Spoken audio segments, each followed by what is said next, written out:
donc de l'IRMO, donc de l'Institut de recherche, et d'études Méditerranée du Moyen-Orient et Moyen-Orient plutôt.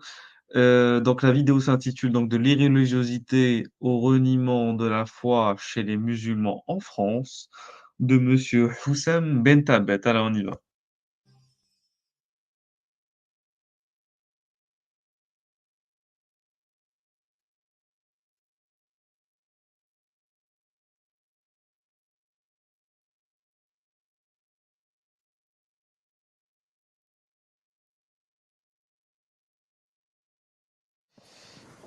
Alors bonjour à tous, tout le monde m'entend très bien? Ça va? Alors, donc on va justement aborder cette question ce que j'appelle l'abandon de l'islam ou ce processus d'abandon de l'islam qui va de la religiosité faible à l'irreligiosité, à l'abandon de l'islam. Alors je voudrais commencer par quelques images pour faire un petit peu une observation de de l'évolution de ce phénomène. Alors moi, ce que je voudrais qu'on aborde aujourd'hui, c'est pas forcément ce qu'il y a dans le livre parce qu'il est à votre disposition, j'imagine, mais je voudrais qu'on réfléchisse ensemble sur l'évolution de ce phénomène en France et dans le monde. Comme vous le savez, il y a plusieurs travaux qui s'intéressent aux démarches inverses, aux trajectoires inverses, à savoir celle de l'intensification de la croyance, radicalisation forte, repli identitaire, etc. Alors que, et c'est ce que j'avance dans ce travail, il semble que la majorité, justement silencieuse, elle est dans une dynamique inverse, c'est-à-dire la recomposition du croire ou voire même l'abandon, justement, du dogme. Alors, ce que vous avez ici, c'est une journée internationale de l'apostasie qui vient d'être mise en place par une coalition d'organisations d'ex-musulmans et des personnalités. Alors la première journée, c'était en 2020 justement. Donc ça, on est dans l'événement le plus récent, 22 août 2020, une journée internationale de l'apostasie qui a été mise en place par des organisations d'ex-musulmans dans le monde. Alors cette organisation d'ex-musulmans, qui a été fondée en 2007 par deux activistes d'origine iranienne, Mina Ahadi en Allemagne et Meryem Namazi en Grande-Bretagne. Cette organisation a évolué, semble-t-il, plus vite que je ne le croyais. Alors moi, je terminais mon travail vers 2017, mon enquête de terrain donc, et l'écriture de la thèse en 2017. Et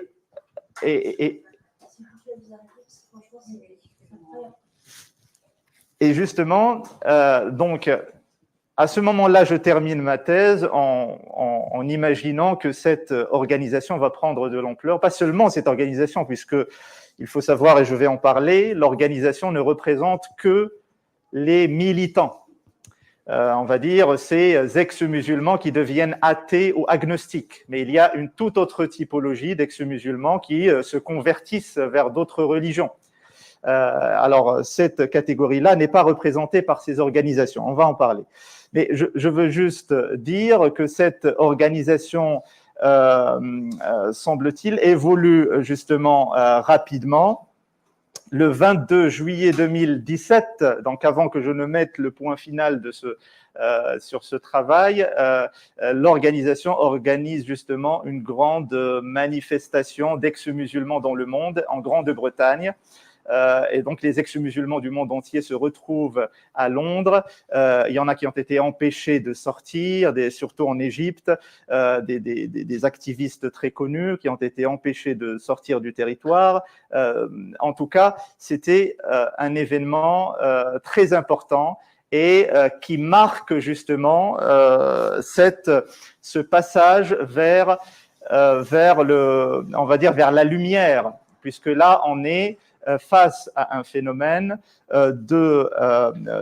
d'apostasie ou d'abandon de l'islam. Je préfère abandon de l'islam, puisque apostasie, Ça, c'est un terme qui a une connotation un petit peu négative, mais dans tous les cas, c'est le terme qui est utilisé dans les textes de théologie.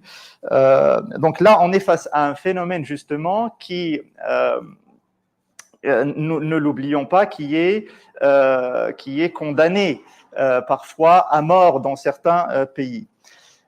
Donc là, on a un coming out, on a des apostats ou des ex-musulmans qui acceptent justement de se montrer à visage découvert, de témoigner et de raconter leur histoire. Alors, donc là, c'est pour la journée. Donc, alors, cette journée, justement, a connu une centaine et centaines de manifestations.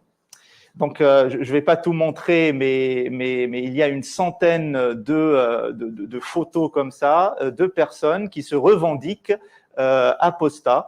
Donc, vous avez ici le A qui veut dire apostat, et ici mortad, qui est le terme arabe qui veut dire apostat. Donc, on a tous les âges, des couples, des garçons, filles, etc., etc. Il y en a qui hésitent encore, mais dans tous les cas, on est quand même devant une véritable manifestation qu'on ne connaissait pas avant. Et justement, c'est ça l'évolution qui est très intéressante à remarquer. Là encore, de la même manière, Ibtissam Lejga, qui est au Maroc, qui est une activiste connue pour les libertés individuelles, et de la même manière, tous les âges, on est dans une manifestation. Donc, vous pouvez aussi faire un petit exercice de chercher, d'écrire juste sur Facebook ou sur Twitter ex-musulmans, et vous allez trouver des centaines, si ce n'est plus, de pages qui fleurissent, ex-musulmans en Syrie, ex-musulmans en Égypte, ex-musulmans au Maroc, dans le monde entier. Il y a ces endroits-là où ces ex-musulmans manifestent. Alors, vous avez aussi une petite image qui provoque un petit peu. Proud to be atheist en face de la Kaaba. Je pense que vous l'avez déjà vu, non? En tout cas, toute cette vague-là, elle est présente principalement sur les réseaux sociaux, et petit à petit, il y a des manifestations, comme je viens de dire à Londres, il y a des manifestations maintenant d'ex-musulmans qui revendiquent justement leur liberté et leur liberté d'être, justement. Voilà, donc ce sera tout pour le visuel. J'aurais justement bien voulu vous montrer plus, mais on va essayer de réfléchir un peu sur le pourquoi et le comment. Le pourquoi et le comment.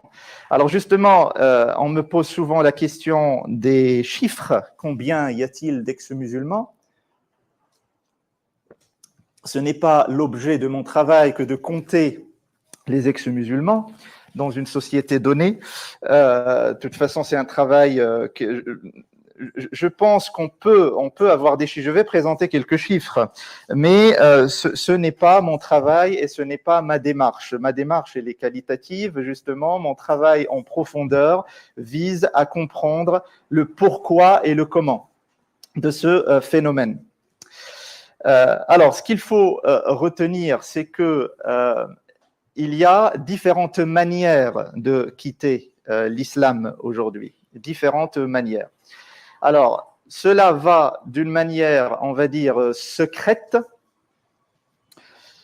Donc là, je parle justement en France, hein, mais on peut imaginer, on peut faire la même réflexion dans des pays arabo-musulmans. Alors déjà, les pays arabo-musulmans, il y en a, si on prend le dernier rapport de l'Union internationale humaniste et éthique, il y a 13 pays qui condamnent à mort aujourd'hui l'apostasie ou le blasphème. 13 pays musulmans qui dans leur droit, condamnent à mort. Alors, et il y a une vingtaine de pays, dont les 13, hein, une vingtaine de pays qui condamnent l'apostasie, pas forcément à mort, mais qui condamnent, il y a des textes dans le droit qui condamnent l'apostasie. Donc, on a cette catégorie, cette première manière de quitter l'islam, cette manière secrète de quitter l'islam, semble-t-il, la plus répandue. La manière secrète, justement, je pense à certains ex-musulmans que j'ai rencontrés qui jouent le rôle du musulman au quotidien, de peur d'être rejetés ou qu'on soupçonne leur abandon de l'islam. Ils peuvent participer à des manifestations cultuelles et cachent leur abandon de l'islam au quotidien. Donc, on joue le rôle du musulman au quotidien. Ça, c'est la première manière de quitter l'islam. La deuxième manière, c'est une manière pacifique. Il y a aussi des musulmans qui arrivent à abandonner la religion. Quand je dis le système religieux, j'entends par cela le système à la fois identitaire, religieux et culturel. Hein. C'est l'abandon de tout le bloc. Donc, il y en a qui arrivent à se détacher de ce système de manière pacifique, en gardant de bons liens avec leur environnement. Alors, il serait intéressant de faire un travail quantitatif sur ces différentes subtilités. Il n'y en a pas jusque-là, il y a que des travaux, on va dire, qualitatifs, mais on peut déduire de certains chiffres que je vais présenter tout à l'heure la complexité de la question. Et on peut déduire le fait que certains vivent très difficilement cet abandon. La troisième manière de quitter l'islam, c'est une manière que je pourrais appeler militante ou violente. Certains, justement, sont rejetés de la part de leur famille, sont menacés à mort de la part de leur famille parce que c'est quelque chose qui est considéré comme une trahison de la mémoire de la famille, comme une trahison de la culture, de la religion.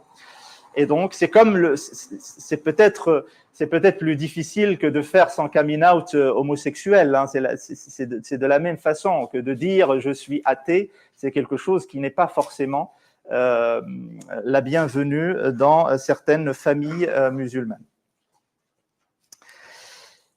Donc, ce qu'on voit ici, c'est que on a des personnes qui sont de la catégorie pacifique, qui peuvent aujourd'hui, ponctuellement, militer, passer dans la case militante pour les libertés, pour soutenir la liberté de croire ou de ne pas croire. Ils ne vont pas en faire une cause de leur vie, mais ponctuellement, par exemple le 22 août ou des événements comme ça, ils peuvent se montrer, ils peuvent soutenir la liberté de croire ou de ne pas croire. Donc, justement, on est dans une véritable évolution. Alors,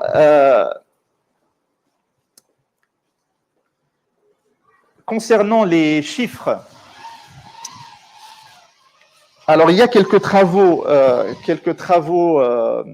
de démarche quantitative qui peuvent nous permettre de voir un petit peu un panorama de cette question. Alors, le chiffre le plus récent, c'est celui de Arab Baromètre. Arab Baromètre, c'est un chiffre de 2018-2019. Ce chiffre-là, donc cette étude, s'est focalisée sur le positionnement de 25 000 répondants dans 10 pays musulmans. Donc là, on est dans des pays musulmans, pas en France. On revient, en France, on a un chiffre qui est explicite et puis des chiffres qui nous permettent un petit peu de soutenir cette thèse. Mais là, alors là, dans les pays musulmans, on a 10 pays musulmans, 25 000 répondants.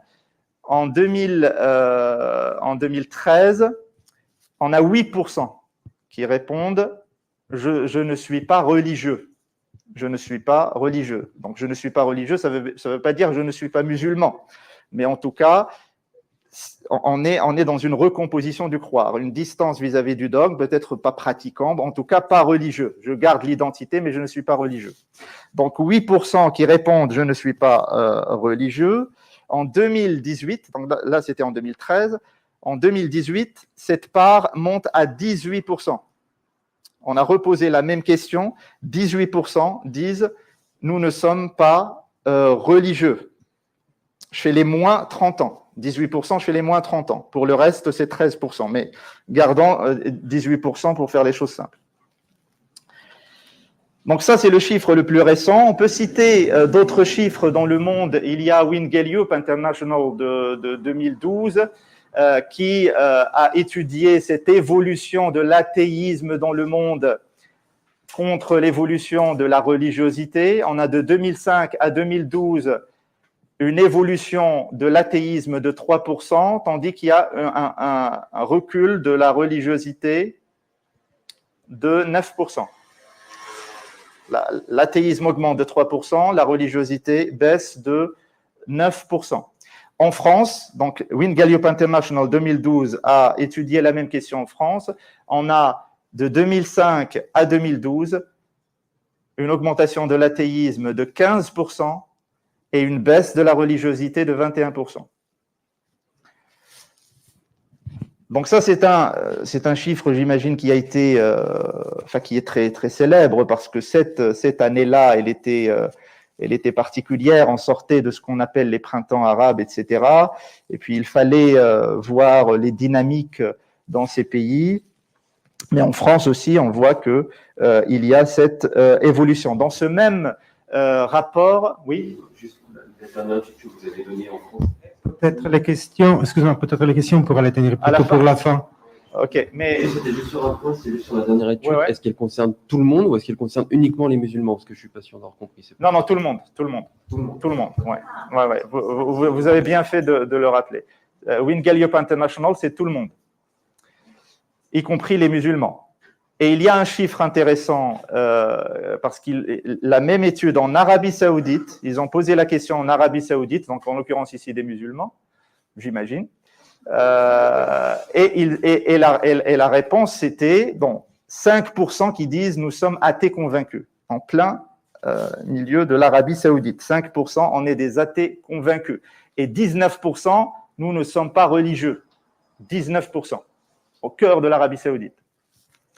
Vous savez, après ce travail, j'avais l'ambition de poursuivre la même démarche dans un pays musulman. Et comme je suis un petit peu très motivé, je voulais poursuivre le travail en Arabie Saoudite. L'abandon de l'islam en Arabie Saoudite. J'avais monté le projet et justement, c'était avec l'affaire Khashoggi, donc l'affaire du journaliste qui a été démembré. Donc à ce moment-là, je me suis dit, faut que je me démotive un petit peu. Voilà.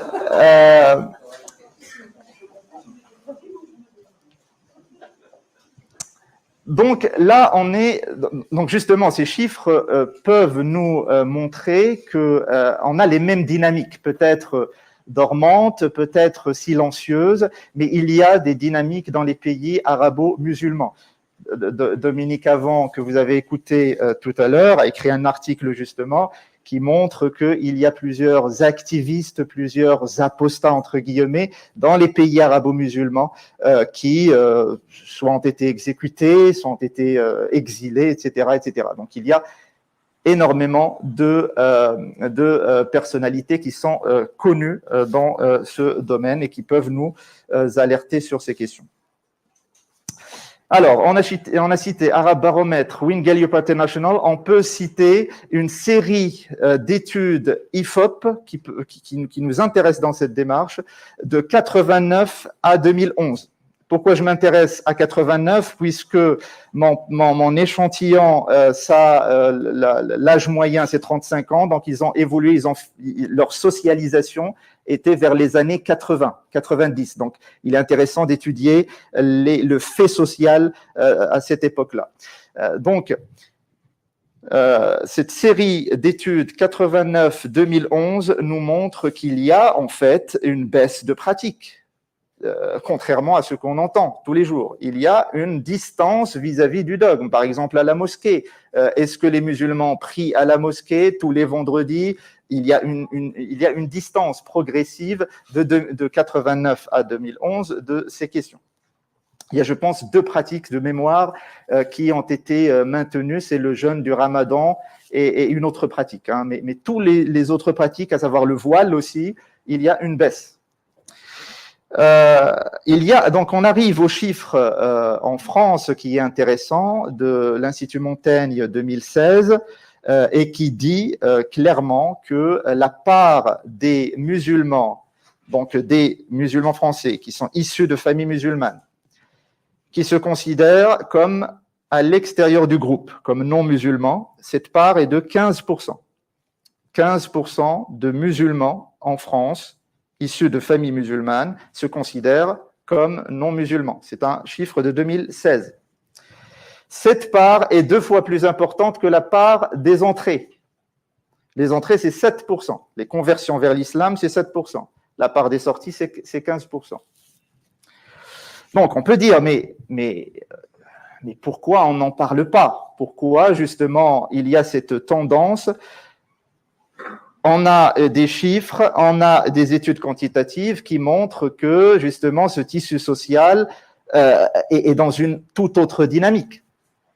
Justement, c'est ça l'objet de la réflexion, puisqu'on a les questions de radicalisation, c'est une question, on va dire, minoritaire dans le tissu social musulman, parfois même ultra minoritaire, mais elle prend le dessus, puisqu'on est sur une minorité active, hein, et une majorité silencieuse, qui se cache même, hein, les ex-musulmans se cachent. Donc, la majorité silencieuse, la minorité active, elle prend le dessus.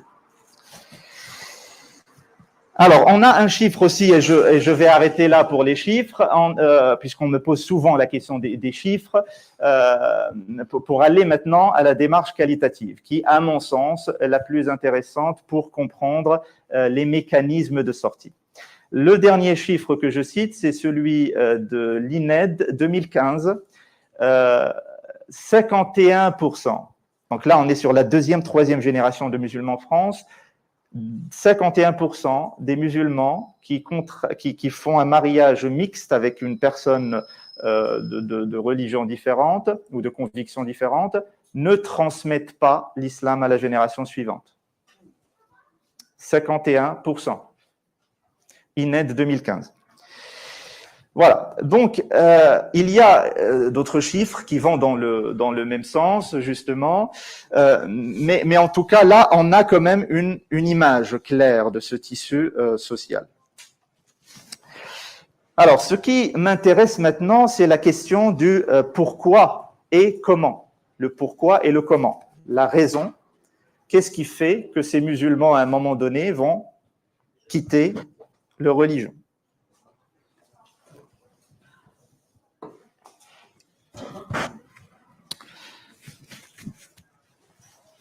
Alors, je détaille trois facteurs qui agissent. Et on veut faire une analyse macrosociale. Après, on va un petit peu analyser le fait microsocial. Si on fait une analyse macrosociale, il y a trois facteurs qui agissent sur l'expérience religieuse du musulman et la décème de son sens, puisque c'est une affaire de sens au final. Comme dirait Jean-Paul Charney dans Sociologie de l'islam, on arrive à un dessèchement gestuel et spirituel, c'est-à-dire on est dans une expérience religieuse, mais tout cela est un ensemble de rites stériles. Donc, au final, moi je fais l'analyse justement sur la base de la théorie du choix rationnel. En deux mots, je considère que au final la religion est dans un marché de sens. La religion, je définis la religion ainsi, un régime de vérité, un fournisseur de sens qui agit sur un même terrain avec d'autres fournisseurs de sens. Donc c'est une question de sens.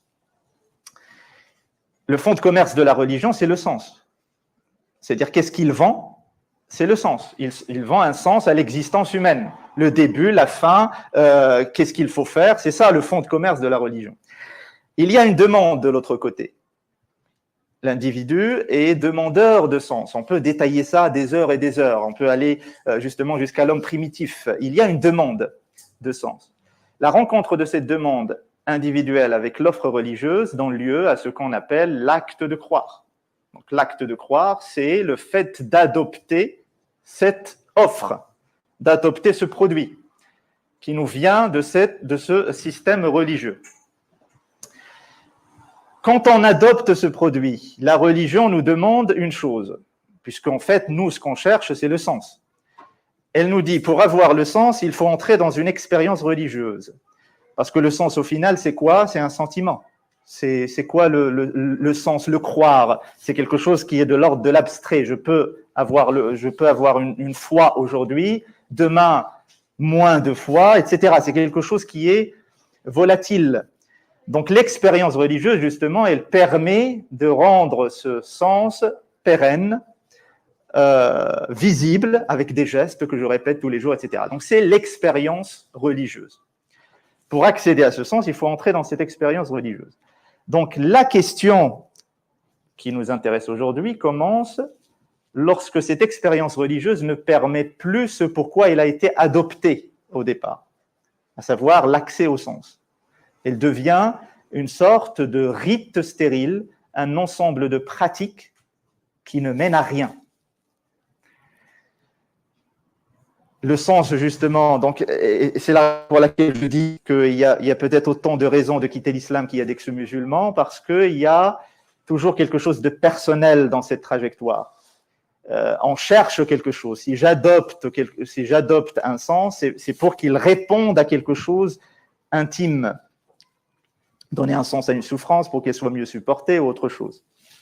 Donc, quand cette expérience religieuse ne permet plus ce pourquoi elle a été acceptée au départ, à ce moment-là, un processus de distance vis-à-vis de cette expérience religieuse est susceptible d'être remarqué.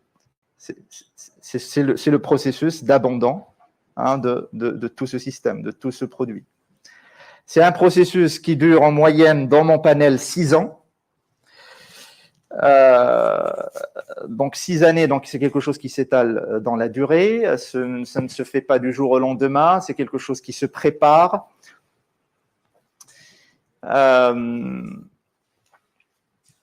Et donc jusqu'à arriver à la phase terminale qui est celle de l'abandon. Alors je distingue 2 groupes d'ex-musulmans. Après, on va revenir sur la réflexion du pourquoi, mais on distingue déjà de qui on parle. Je distingue 2 groupes d'ex-musulmans. Un premier groupe, que j'appelle un groupe qui quitte l'islam à la suite d'une recherche profonde dans l'islam. Donc, vous pouvez marquer avec recherche.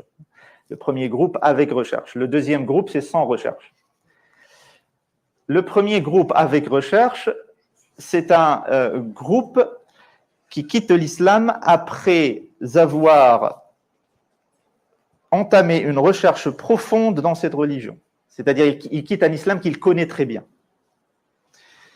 Il a pratiqué, il connaît très bien le Coran, il peut parfois même l'apprend par cœur, connaît très bien la sunna, peut sortir des questions du droit musulman, de fiqh, etc. C'est quelqu'un qui connaît très bien cette religion. Donc déjà, pour mettre de côté cette idée reçue, qui dit que j'ai lu souvent, ce sont des personnes qui ne connaissent pas très bien la religion, qui veulent juste se libérer du poids de la religion, etc. Il y en a qui ont même été des fils d'imams. Donc il y a un environnement religieux, et puis à un moment donné, ils décident de ne plus appartenir à ce groupe. Donc avec recherche. Quand je dis avec recherche, c'est-à-dire à un moment donné, on a rencontré une question qui a soulevé un doute, une question problématique qui entre en contradiction avec cette croyance, et à ce moment-là, on décide d'entrer dans une recherche pour trouver une cohérence. Je vais arriver au processus, mais c'est comme ça que ça se fait au final. C'est une question de doute. Le processus, c'est le doute. Vous savez, la croyance, parce que je travaille dans un autre côté sur les questions de radicalisation. Donc au final, c'est le même, on va dire, c'est la même trame, l'intensification de la croyance, l'abandon de la croyance. La question du doute. La croyance, naturellement, elle change. On connaît, en anthropologie, en sociologie, il y a différents travaux sur la croyance, l'adoption, le maintien et l'abandon d'une croyance. Il y a différents travaux, Raymond Boudin et d'autres, Jean-Claude Abric. comment une croyance change, c'est à partir d'un doute. Quand il y a un doute qui s'installe, il y a une recomposition du croire. Une croyance sans doute, c'est le totalitarisme. Le totalitarisme ferme les portes du doute. Vous pouvez appeler ça radicalisation violente, on est dans la même idéologie, c'est fermer les portes du doute, ne plus douter et adopter cette croyance.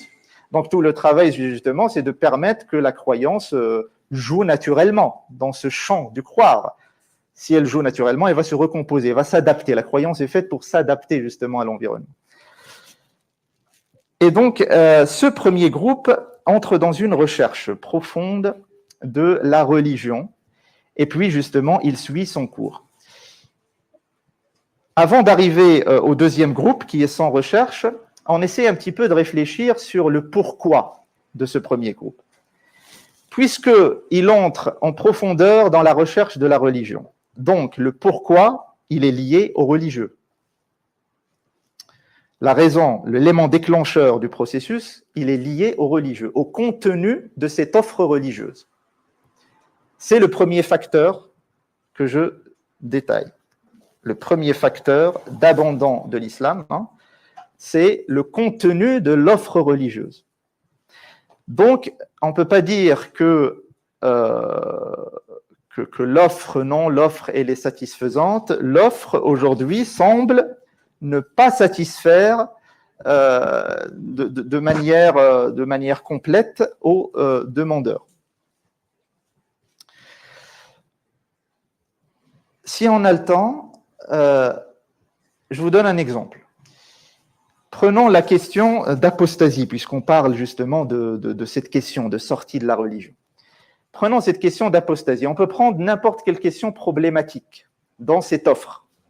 Par exemple, lapidation, par exemple, toutes ces questions qui existent dans cette offre.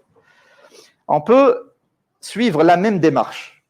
On va peut-être arriver au moins à la même analyse. La question d'apostasie, quand on l'analyse dans ce corpus juridique islamique, dans cette offre religieuse,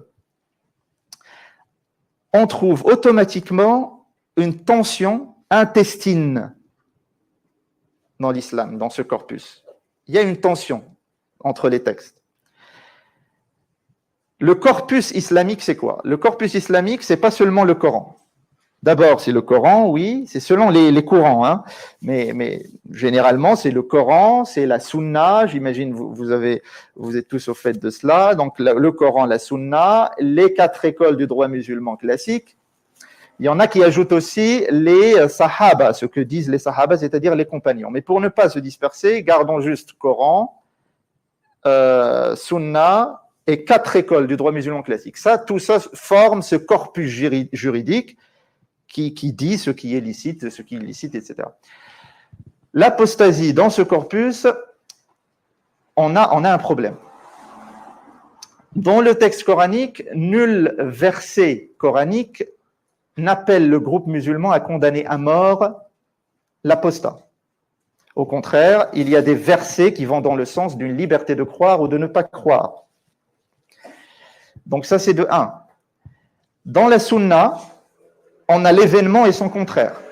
Parce que la sunna, c'est pas un livre, la sunna. La sunna, c'est plusieurs livres qui se contredisent, c'est des versions qui racontent la biographie du prophète de l'islam, qui réunissent les paroles attribuées au prophète, les hadiths.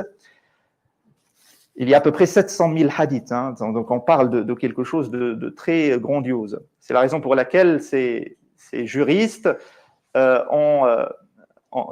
se sont spécialisés dans le filtrage de ces hadiths, de ce qui est authentique, de ce qui n'est pas authentique.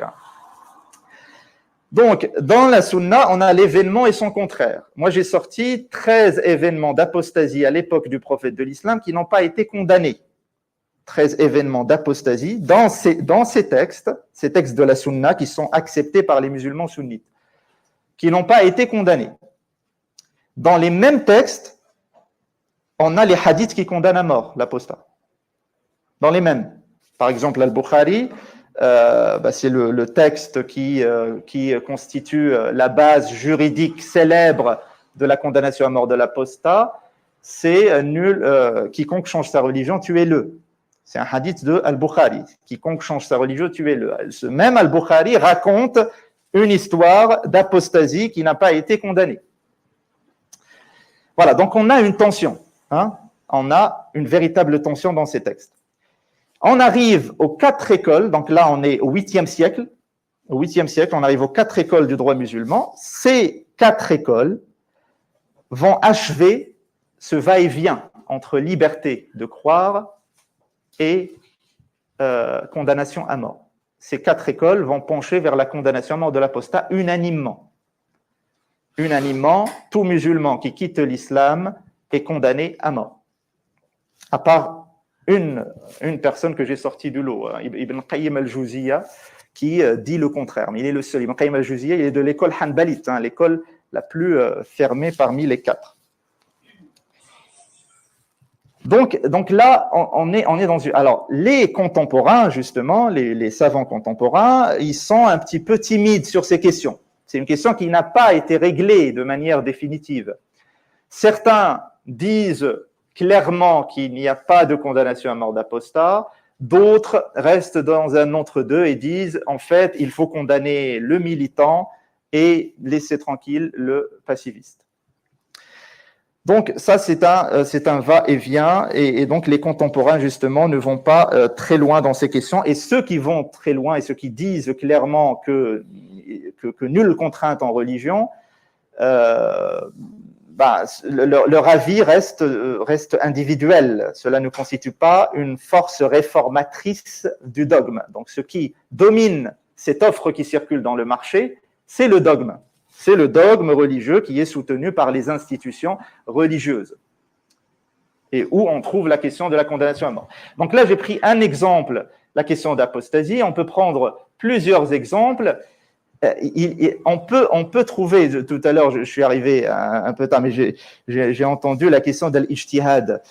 Justement, c'est là tout le travail. C'est que sur toutes ces questions-là, il y a un espace de relecture et un espace de filtrage.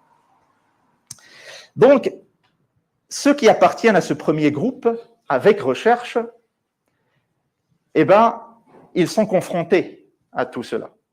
Ils sont confrontés à ce qu'ils appellent des contradictions qu'on a rencontrées, des contradictions dans la religion. Tantôt on dit condamnation à mort, tantôt on dit liberté, tantôt on dit il faut se voiler, tantôt on dit non, il y a une égalité homme-femme, tantôt on dit... Donc il y a une sorte de tension, justement.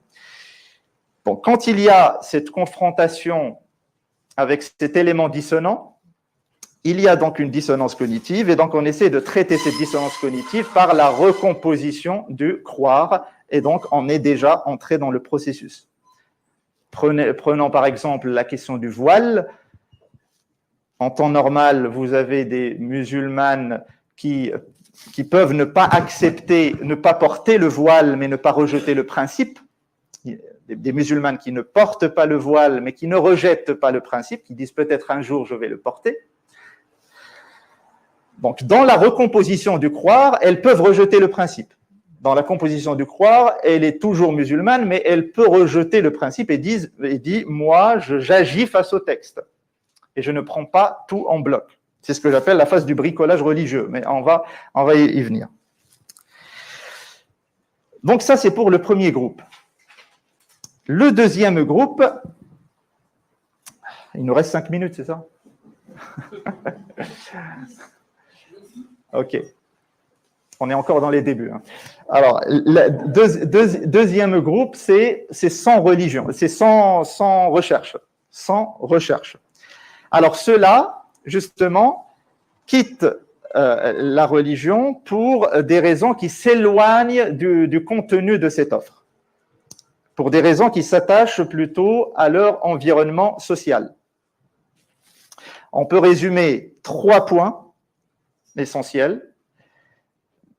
Pour une volonté de se libérer d'un dogme culturel, donc là c'est le poids de la culture, on veut se libérer d'une question culturelle et puis je quitte tout le bloc, ça c'est un.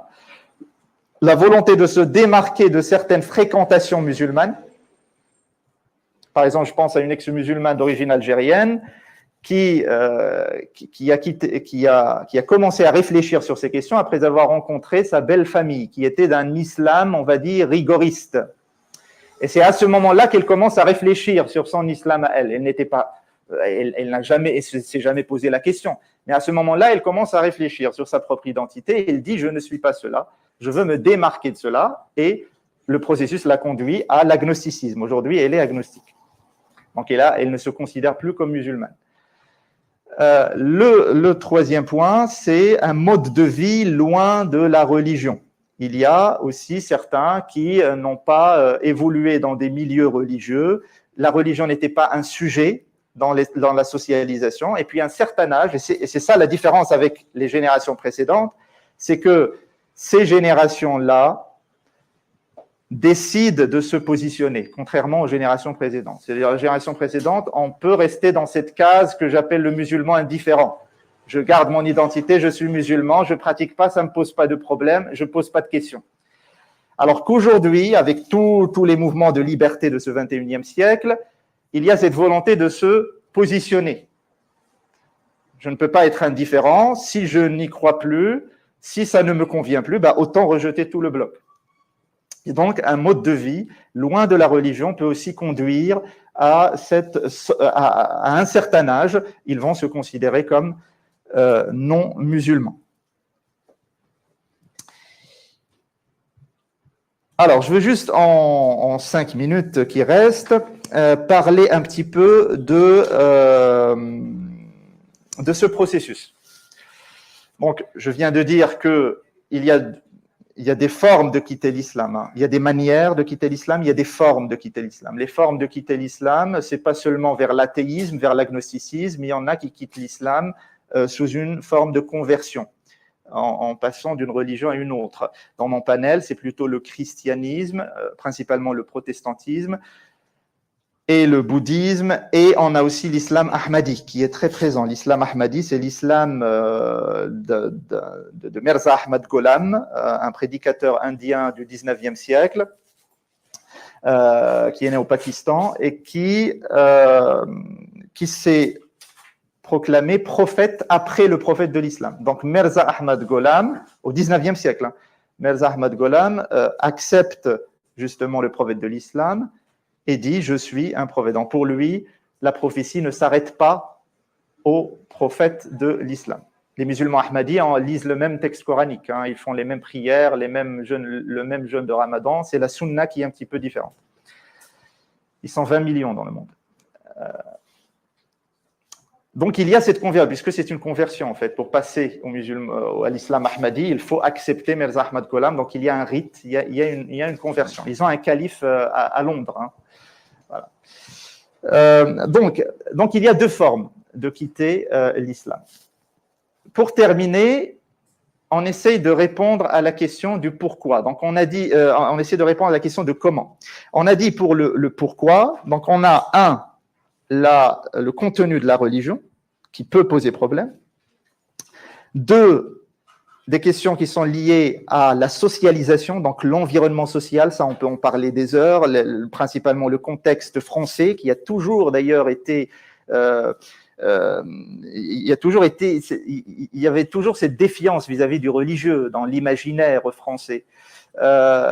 Hier c'était le religieux chrétien, aujourd'hui c'est le religieux islamique. Donc il y a toujours eu cette opposition qui remonte au 15e, 18e siècle, et puis on arrive justement au 20e siècle, la mort de Dieu, qui a précipité à sa suite cette opposition entre le religieux et la liberté absolue de l'homme. Donc tout cela pèse de son poids dans l'imaginaire collectif. Donc ça, c'est l'environnement. Et puis le troisième facteur, c'est les forces et les fragilités psychologiques de chaque ex-musulman qu'on peut détailler au cas par cas dans chaque trajectoire. Le processus d'abandon de l'islam, c'est un processus qui s'étale dans la durée. Donc on a dit 3 choses qui sont intéressantes pour comprendre ce processus. Il y a la question du doute, parce que c'est le doute qui va déclencher le processus. Il y a la notion de la dissonance cognitive, cet état inconfortable de contradiction. Et puis, il y a la rencontre d'un nouveau sens à sa propre existence, qui peut arriver à n'importe quel moment dans ce processus, la rencontre de l'autre, soit l'athéisme, l'agnosticisme, etc. Alors, il y a 3 phases dans ce processus. La première phase arrive, donc rappelez-vous, je parlais d'une expérience religieuse. On entre dans une expérience religieuse, elle ne permet plus ce pourquoi elle a été acceptée au départ, et donc à un moment donné, il y a un malaise. Première phase, je l'appelle la religiosité faible. C'est une phase qui est caractérisée par une frustration du doute. C'est-à-dire, j'ai rencontré un élément, j'ai écouté quelque chose à la radio, etc. J'ai rencontré quelqu'un, j'ai parlé avec quelqu'un, et c'est quelque chose qui m'a, qui a posé question pour moi. La première chose, je frustre le doute. Frustration du doute, c'est la première phase que j'appelle la religiosité faible. Pour aller vite, la deuxième phase, donc il y a frustration du doute jusqu'à ce que ce doute ne puisse plus être frustré. À ce moment-là, il y a la phase du bricolage religieux. Donc la phase du bricolage religieux, c'est la phase du traitement de ce doute. C'est à ce moment-là qu'on essaye de trouver une cohérence à notre doute, en allant chercher dans d'autres régimes de vérité, en allant chercher des réponses dans d'autres religions, des philosophies, etc. Donc c'est là, par exemple, où une musulmane non voilée ou voilée, elle va rejeter le principe. Hein. Elle va procéder à ce bricolage religieux tout en gardant l'identité, etc. Et puis, quand ce doute ne peut plus être traité, on arrive à la phase de l'irreligiosité. C'est la dernière phase qui est remarquée avant l'abandon de l'islam. L'irreligiosité, c'est une distance assumée vis-à-vis de l'ensemble de l'offre. C'est généralement ici qu'il n'y a pas, qu'on arrête la pratique, et c'est une sorte d'entre-deux.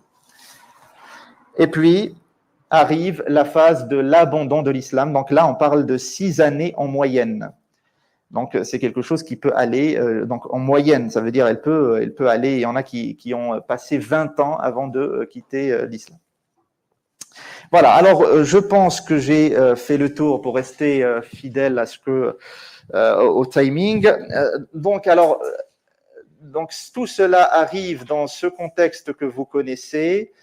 Je pense que ce corps religieux ou ce corps islamique en agitation, parce qu'il y a une agitation que tout le monde remarque, je pense pour ma part qu'elle annonce, bien que les symptômes peuvent être sévères parfois, radicalisation ou autre, je pense qu'elle annonce une nouvelle naissance d'un rapport nouveau à la religion, une individualisation de croire chez des musulmans qui placent l'être humain au centre de leur aspiration de sens, ils placent leur liberté absolue au centre de leur aspiration de sens et rejettent en bloc tout ce qui est dogmatique. Merci beaucoup.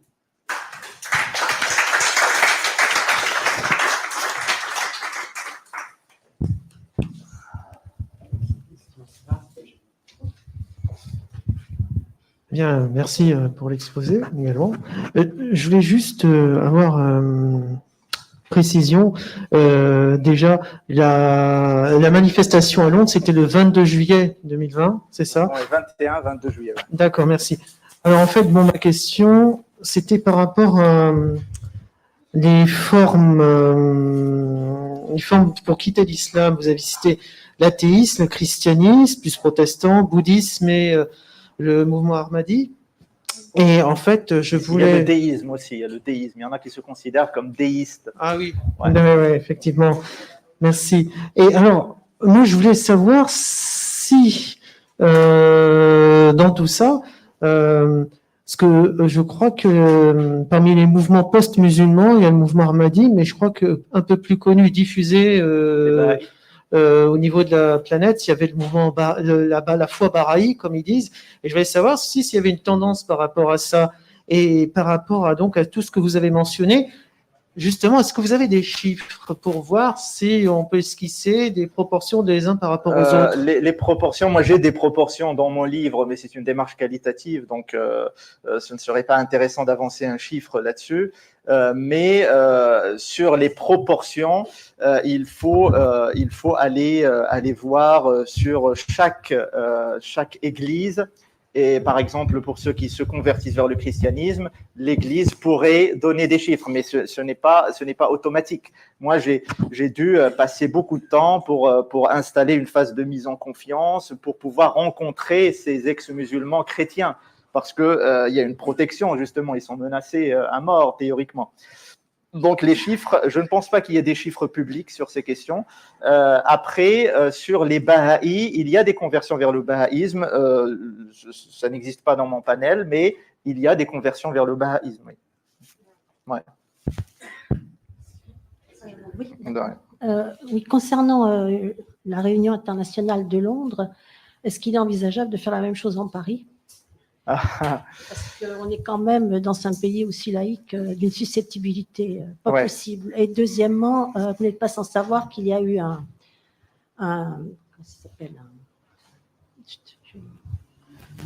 sondage, pardon, excusez-moi, j'ai le mot qui ne venait pas, un sondage qui disait que justement, si je dois choisir, je préfère choisir la pratique de l'islam plutôt que les lois de la République. Qu'est-ce que vous pensez?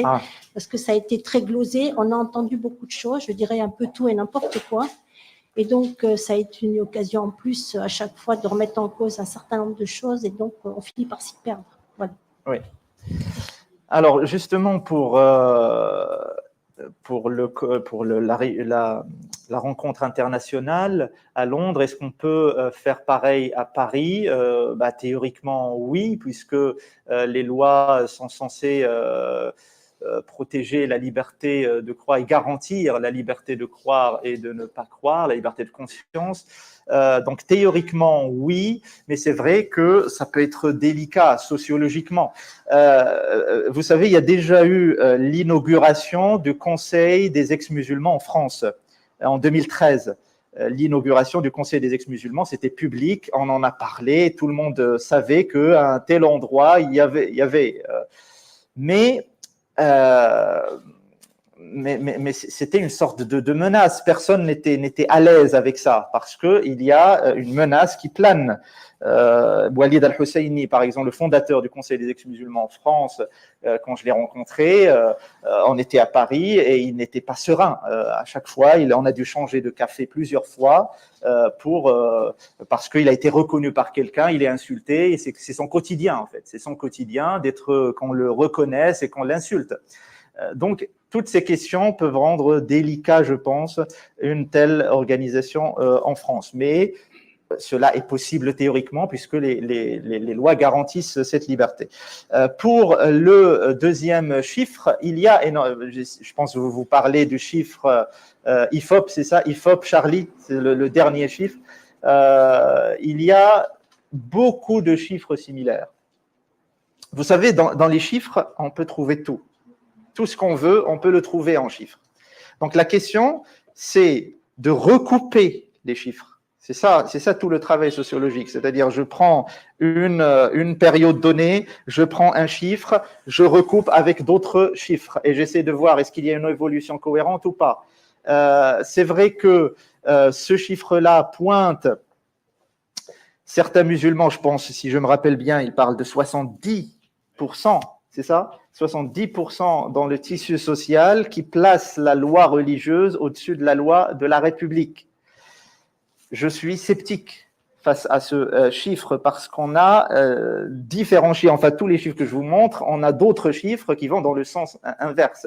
La question de la radicalisation violente, moi je travaille dans ces questions auprès de l'État, on est dans une minorité, c'est une ultra-minorité. Après, il y a une autre analyse à faire de revendication. Parce que quand on touche, par exemple, à une identité, quand, par exemple, on a des discours médiatiques, des discours politiques, il y a parfois des revendications qui peuvent sortir. Il y a des personnes qui sont pas pour le voile et qui peuvent défendre le voile. Il y a des personnes qui sont pas pour certaines pratiques, mais qui vont défendre. Ça, ce sont des phénomènes sociologiques qu'on peut remarquer face à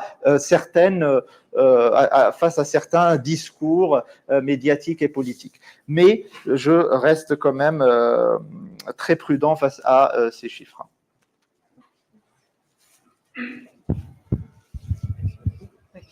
J'avais juste besoin de vos lumières sur une notion qui était finalement celle d'abandon, parce que vous avez défini celle de croire, donc comme l'acceptation de l'offre du sens. Est-ce que pour le groupe des personnes qui sont notamment sans recherche, est-ce qu'on peut parler vraiment de résolution d'un doute, ou plutôt du choix d'une adhésion ou non à une foi qui leur a été naturellement attribuée, mais à laquelle ils ne croyaient pas? Donc là, je parle plutôt au sens de la croyance, plus qu'une fois de plus que de la religion et de la pratique. Et ça m'emmène à un second point, je fais les trois en même temps, qui est l'incidence de l'histoire individuelle et de l'origine de la personne sur cette démarcation et cette séparation. Et la troisième, qui est sur la deuxième phase de bricolage, donc l'arrangement face au doute. Est-ce que, si je caricature, il y a finalement deux typologie de croyance qui est celle presque que vous évoquiez comme totalitariste tout à l'heure, parce qu'on adhère finalement à la totalité des principes. Et donc, quelle place de l'islam aujourd'hui en France modéré, entre guillemets? Est-ce que c'est un bricolage et comment il est considéré? Ouais.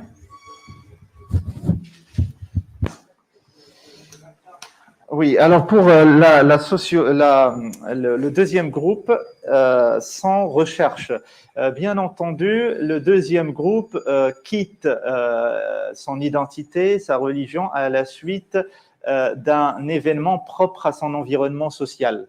C'est vrai, la religion ici n'est pas présente. Souvent, ce sont des personnes qui ne connaissent pas en profondeur la religion.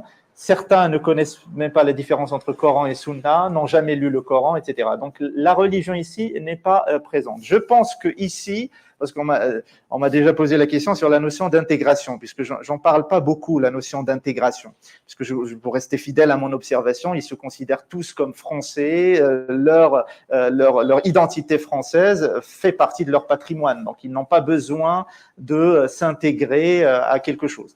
Mais chez ce deuxième groupe, les sans recherche, la notion d'intégration est intéressante à analyser. Moi, j'en parle en abordant la question de la culture et la double culture. C'est à peu près la même chose. Ici, c'est intéressant d'aborder la question de l'intégration, puisque là, on remarque que l'option de l'humanisme séculier, le fait de pencher vers l'humanisme séculier, c'est ce qui fait qu'on abandonne le dogme religieux. C'est le fait de pencher vers cette seconde, on va dire, identité, puisqu'ils ont une double identité. Le fait de pencher vers cette identité, l'humanisme séculier, fait qu'on abandonne automatiquement le dogme religieux. Donc là, on est dans des facteurs liés à l'environnement social. Les origines sont principalement marocains et algériens dans mon panel. Si on fait une analyse macrosociale en France, puisque ce sont les deux communautés principales en France, avec les Turcs et les subsahariens, mais principalement les Algériens et les Marocains. Dans mon échantillon aussi, ce sont principalement des Algériens et des Marocains. Mais il y a de tout. Il y a des Mauritaniens, il y a un Palestinien, Walid al-Husseini. Il y a différentes origines. Le bricolage religieux, alors ça c'est intéressant parce que parallèlement à cet échantillon-là, j'ai constitué un autre groupe parallèle qui est resté comme ça de côté. Ce deuxième groupe, ce ne sont pas des ex-musulmans. Je les ai appelés les candidats à l'abandon de l'islam. Ça c'est le dernier chapitre du livre, les candidats à l'abandon de l'islam. Ils présentent les mêmes caractéristiques des ex-musulmans qui étaient dans ces phases, bricolage, religieux, irreligiosité. Ils seraient, donc ce qui était prometteur, c'est justement de les placer dans ces phases et d'aller voir à long terme l'évolution de ces candidats à l'abandon de l'islam. Justement, je pense que ce travail-là sera publié prochainement. Et je peux vous livrer dès maintenant une observation intéressante, c'est que la plupart de ces candidats à l'abandon de l'islam ont évolué vers l'irreligiosité, au moins l'irreligiosité, c'est-à-dire la phase terminale avant l'abandon de l'islam. Voilà. J'espère que j'ai répondu à votre question. Bonjour, merci beaucoup Bonjour. pour votre intervention, c'était très intéressant. J'ai plusieurs questions et réactions. Notamment sur la première, c'est sur la question, moi aussi, du bricolage religieux. J'aurais voulu vous préciser un peu ce que vous entendiez par là, parce qu'à 2 reprises, vous avez donné pour illustrer la notion, vous avez illustré en parlant du port du hijab. Mais n'est-il pas possible de considérer, enfin c'est mon cas, que le port du hijab n'est pas une prescription obligatoire dans l'islam sans ranger ça dans la catégorie bricolage religieux et simplement comme une opinion religieuse, une interprétation qui n'est au final ni plus ni moins valable que l'autre. Après, c'est à chacun d'argumenter dans le cadre d'un débat théologique. Mais du coup, voilà, ça me gênait un peu, je voulais savoir si vous pouviez préciser. J'avais envie aussi de réagir à la notion d'islam modéré qui a été évoquée par madame. Moi, personnellement, en tant que musulman, cette notion me dérange énormément pour plein de raisons, mais pour la faire courte, parce que je ne vais pas garder la parole trop longtemps, l'islam modéré me dérange parce qu'elle sous-entend, pour moi, cette notion sous-entend que l'islam, par nature, par essence, est dans l'excès et qu'il aurait besoin d'être modéré. Et moi, ça me pose problème parce que ça introduit un a priori avant même de commencer à parler du fond. Après, peut-être que vous l'abordez dans votre livre, et là, je pense que vous n'avez pas eu le temps, mais je pense qu'il serait intéressant aussi de développer sur les différentes formes de militantisme. Je vais prendre 2 exemples. Par exemple, il y a quelqu'un qui est très connu en France qui s'appelle Majid Oukasha, qui a monté sa chaîne YouTube et qui s'est donné comme but d'analyser sur le fond la théologie musulmane, les textes, les interprétations, et de démontrer que ces textes et ces interprétations ne peuvent pas être vrais et qu'elles sont soit incohérentes, soit absurdes, et que du coup, en gros, quand je regarde sa chaîne, il veut démonter le dogme sur le fond. Moi, franchement, cette position-là, même en tant que musulman, elle me dérange pas. Mais il y a une autre forme de militantisme qui, elle, me dérange. Et du moment, c'est par exemple le militantisme de Zineb El-Azoui, où elle va mélanger à la fois la critique du dogme et l'attaque personnelle. Et je pense que c'est une question importante et de distinguer les deux. On peut attaquer le dogme, on peut attaquer les pratiques, mais par contre, attaquer les personnes en n'hésitant pas à tenir des propos qui sont faux, factuellement faux, ça me dérange profondément. Et la dernière chose dont je voulais parler, c'était le fameux sondage que vous avez évoqué, IFOP Charlie Hebdo, je l'ai sous les yeux, j'ai Charlie Hebdo sous les yeux. En fait, la question qui était posée, c'est en général, faites-vous passer vos convictions religieuses avant les valeurs de la République? Alors, pour l'ensemble de la population, 17% répond oui, 83% répond non. Pour les personnes se déclarant musulmanes, 40% répondent oui, 60% répondent non. Ce sont les chiffres. Moi, j'ai un problème avec ce sondage et j'ai un problème général avec la manière, j'ai lu une partie de ce numéro spécial, avec la manière dont l'information est posée. Et mon problème, c'est que l'information est posée de manière binaire. Et je trouve que, par exemple, ce qui compte aussi dans un sondage, c'est la manière dont on pose la question. C'est la question elle-même. Et en fait, la manière dont on pose la question, c'est faites-vous passer vos convictions religieuses avant les valeurs de la République, oui ou non? C'est une question fermée qui ne laisse aucune place pour la nuance. Et du coup, ça veut dire quoi? Si je réponds oui, ça veut dire qu'en gros, je ne respecte pas les lois du pays? C'est pas forcément le cas, c'est loin d'être aussi simple que ça. Moi, je vais donner un exemple extrême pour illustrer ce que je veux dire. Parce que moi, sincèrement, si j'avais vécu pendant la Seconde Guerre mondiale, j'espère que j'aurais eu le courage de faire partie des résistants et de protéger des juifs ou des tziganes, et donc de violer la loi. En partie au nom de mes convictions, et en partie au nom de mes convictions religieuses, qui pour moi prônent l'ouverture, prônent la liberté de conscience. C'est mon interprétation, elle n'appartient qu'à moi. Mais du coup, poser une question cette question dans ces termes-là, ça laisse pas de place à la nuance et ça laisse dire en gros, si vous déclarez oui, c'est que vous êtes anti-républicain. C'est pas aussi simple que ça. Voilà, j'avais juste envie de réagir là-dessus. Merci. Merci. Merci beaucoup. Ouais, c'est très intéressant. Juste, je vais pas répondre, mais juste commenter la question du voile très rapidement. Je comprends parfaitement. C'est l'idée que vous avancez. Est-ce qu'on peut, on peut pas considérer le voile comme une prescription non islamique sans forcément le mettre dans cette case de bricolage religieux? justement, ce qu'on est en train de discuter, c'est cette offre qui circule dans le marché. L'offre qui circule dans le marché met le voile au centre des prescriptions religieuses. Toutes les écoles du droit musulman, il n'y a pas une seule qui dit que vous pouvez ne pas vous voiler. Enfin, moi, je parle du droit musulman. L'offre qui circule dans le marché, l'islam qui est présenté. Après, comment ? L'offre extrêmement majoritaire. Mais il existe aussi une offre qui est certes très minoritaire, je le concède totalement, mais qui est sur la position dont je vous ai parlé. Vous savez, en matière de religion, il y a tous les avis possibles. Il y a même une mosquée homosexuelle à Paris. Donc justement, mais je ne la mets pas dans cette offre. Ce sont des démarches individuelles qui ne constituent pas une force réformatrice du dogme en lui-même.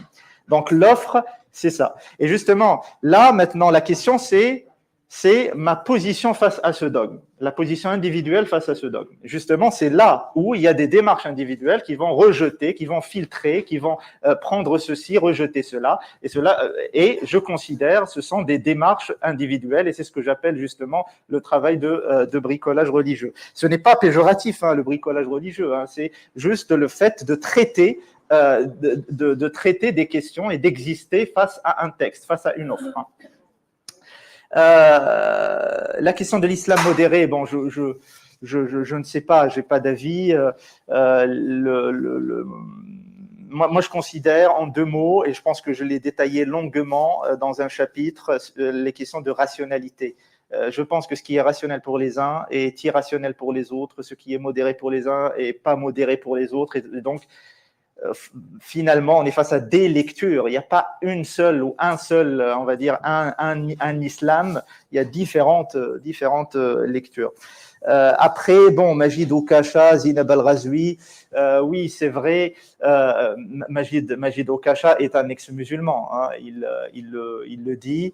Je ne commenterai pas son travail, mais en tout cas, il y a de plus en plus d'ex-musulmans comme ça qui deviennent militants et qui font de cela une cause. Après, il y a différentes démarches. Majid Oukacha a une démarche particulière, je pense qu'il se rapprocherait un petit peu de celle de Walid Al-Husseini, bien que Walid Al-Husseini, le Palestinien, le fondateur du Conseil des ex-musulmans en France, lui ne parle pas français très bien. C'est la raison pour laquelle on ne le voit pas beaucoup dans les médias, mais lui, il est peut-être dans la même démarche de Oukacha, c'est-à-dire aller dans les textes et justement déconstruire le texte. Ceux-là, je ne pense pas qu'ils sont suivis beaucoup par le tissu social musulman, je pense, mais je n'ai pas d'informations définitives là-dessus.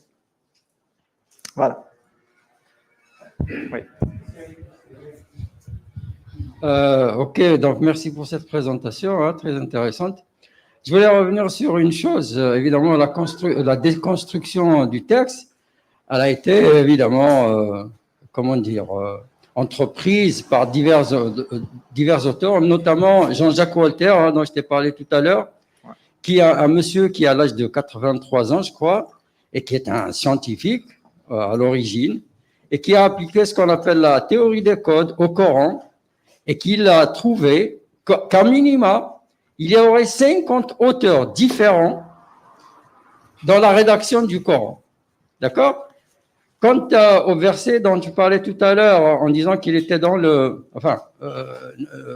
il était dans les hadiths et pas dans le Coran, moi j'ai lu le Coran et j'ai trouvé le verset où il est question de tuer l'apostat. Alors, je voudrais bien l'avoir. Je t'enverrai, justement. Je l'ai. Tu sais pas, je te tutoie parce qu'on a tu sais, depuis que j'ai commencé ce travail, j'ai fait peut-être maintenant une centaine de conférences. À chaque fois, on me dit, je vais t'envoyer le verset. Moi, je envoyé le verset. Moi, ok. Voilà. Je vais te le retrouver. Mais je voudrais bien l'avoir, ça me fera réfléchir. Ouais.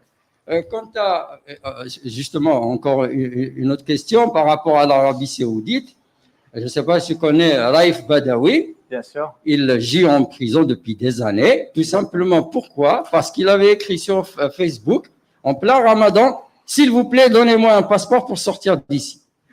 Voilà, on en est, quoi. Donc, Moi, je ne suis pas d'accord dans l'idée d'être optimiste. Moi, je suis vraiment pessimiste quant à la religion musulmane. Pourquoi? Parce que tout simplement, les tenants du pouvoir, eh bien, ça les arrange, en fait, que le petit peuple reste un petit peu avec des œillères, quoi. C'est tout. Or, il y a une anecdote qui est connue. Le biographe du roi Faisal, je crois, ou des années 70, il me semble, avait raconté l'anecdote suivante. C'est que le roi, quand il voyageait avec sa propre caisse de whisky qu'il mettait sous son lit dans sa chambre pour qu'on n'y touche pas parce qu'il avait des marques à lui. Alors, c'est un musulman celui-là. Et voilà quoi, on en arrive en fait à des absurdités extraordinaires. Voilà.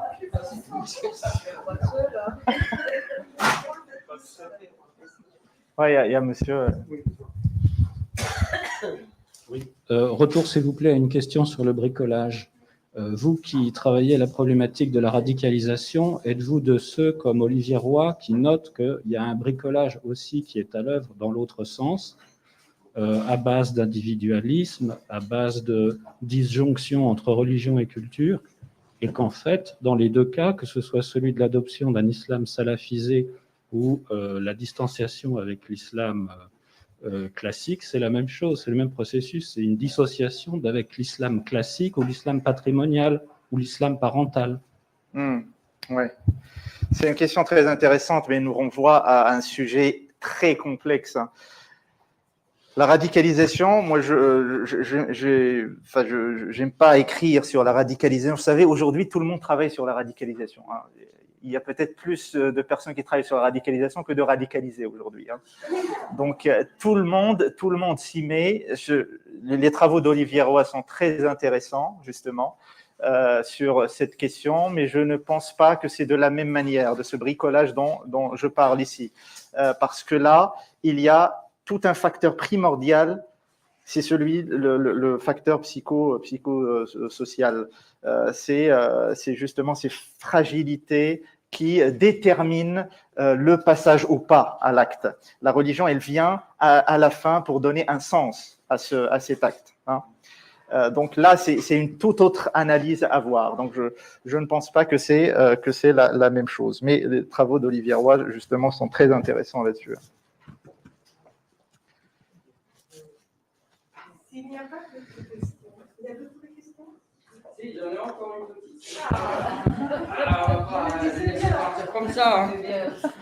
À propos de statistiques, en fait, j'ai lu des statistiques il y a quelques années déjà.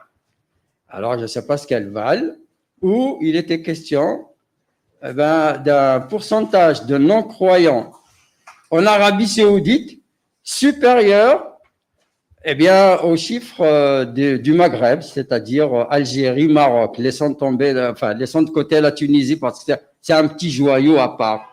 Est-ce que tu as des non, celui-là, non. Celui-là qui dit que plus que les Maghreb. Je t'enverrai le texte aussi. Ok, envoie-le avec le verset. Plein de trucs. Ça serait très bien.